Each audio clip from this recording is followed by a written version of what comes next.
pas vraiment mon envie à moi perso. Mais j'ai quand même été voir un tabacologue une fois par semaine. Ce tabacologue m'a mis 2 patchs, m'a prescrit 2 patchs, pardon, que je devais mettre par jour sur le bras, un de 21 milligrammes et un de 7. Qui me dit, ouais, vous êtes une grosse fumeuse, donc vous avez le droit de fumer 5 cigarettes. Et ça n'a pas Donc je fonctionné. fumais. Ça n'a pas fonctionné. Ça a duré 3 mois. Au bout de 3 mois, j'ai arraché les patchs, j'ai tout mis à la poubelle et j'ai dit stop. Ok. Et qu'est-ce qui a fait dans ton parcours que tu as voulu retenter justement en février dernier l'arrêt du tabac? Qu'est-ce qui a fait qu'en fait tu es revenu vers l'arrêt du tabac? Alors, ça faisait déjà quelques temps que j'y pensais. Voilà, ça me traversait l'esprit de me dire bon, il faut arrêter, il faut arrêter, il faut arrêter. Le tabac, c'est noté sur les paquets, mais on lit pas ce qui est noté sur les paquets. Mais le tabac tue. Le tabac tue des milliers de personnes par an. Le tabac a tué mon père. Et du coup, je me disais ouais, il faudrait que tu arrêtes tes conneries. Mais voilà. Et j'installe donc cette application TikTok parce que donc j'ai des enfants qui sont connectés.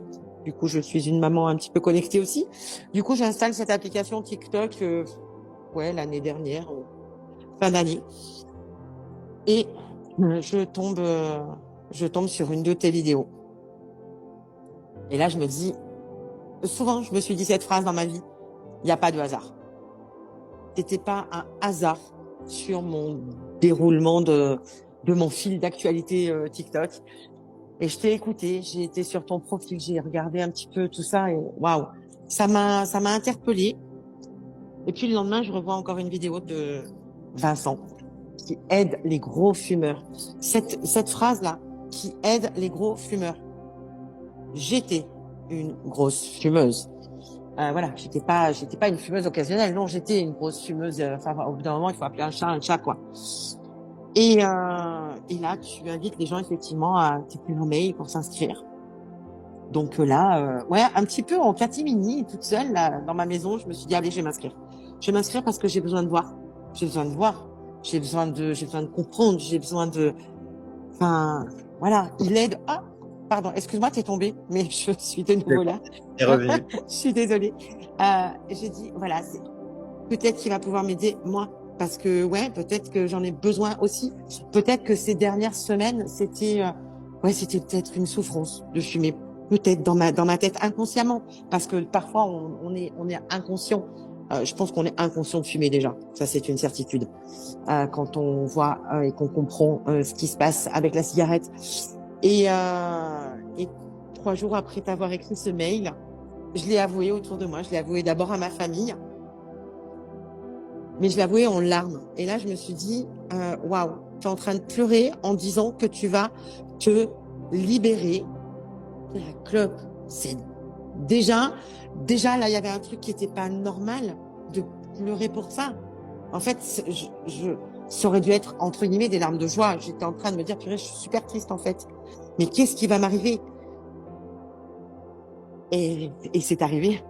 C'est arrivé au bout de 5 conférences. 5 conférences où, dès la première conférence, j'ai senti qu'il s'était passé un truc dans ma tête. Je me suis dit, waouh. Mais en fait, ce qui se passe là, c'est vrai. Ce que Vincent dit, ça prend sens. Ça prenait sens dans ma tête. La 3e conférence a été un sérieux déclic. Sur cette 3e conférence, la team de février doit s'en souvenir. J'ai craqué, j'ai pleuré, j'ai senti que qu'il allait se passer un truc. Mais à l'époque, j'avais pas encore compris que c'était quelque chose de réellement bon parce que moi, à la base, je me suis inscrite par mail à tes conférences, mais j'y croyais pas vraiment. Je me disais, j'ai 40 ans. Enfin, non, je vais avoir 55 ans, pardon. Mais ça fait 40 ans que je fume. Qu'est-ce qu'il peut réellement faire pour moi? Au-delà d'avoir été sur mon chemin. Et quel chemin! Et puis, il arrive la dernière conférence, voilà, où on se dit, et tu nous l'avais dit, et on était préparés. Et moi, je pense que j'étais déjà préparée, à la fois consciemment et inconsciemment, avec tout le programme, avec toutes ces phrases. Et ouais, vous allez éteindre votre dernière cigarette. On est le 11 février, on est toute la team. D'ailleurs, je les remercie. Alors voilà, on était, je crois qu'on était un peu plus de 200. Ouais, je remercie.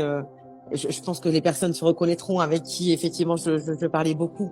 Je remercie Charles, je remercie Nico, je remercie Dinos, voilà, Chacha, enfin toutes ces personnes. Enfin, vous allez toutes vous reconnaître. Je remercie Christelle, qui a été là. Waouh, j'ai fumé ma dernière cigarette avec Christelle dans mon endroit zen. Christelle, elle m'a dit, tu vas prendre ton cendrier. Mon cendrier est super joli. C'est comme un pot de fleurs. Et elle m'a dit, tu vas jeter ces cigarettes et à la place, tu vas mettre une plante dedans. C'est ce que j'ai fait.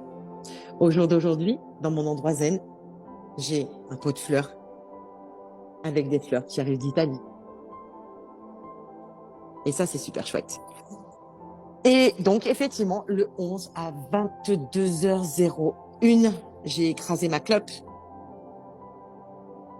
J'ai pris mon paquet, je l'ai mis dans l'évier. J'ai broyé mes cigarettes restantes. Et je lui ai dit, cette putain de drogue, dégage. Mais c'était plein de vérité ce que j'étais en train de dire. Dégage. Dégage, le mot pour moi, il était déjà super fort, en fait.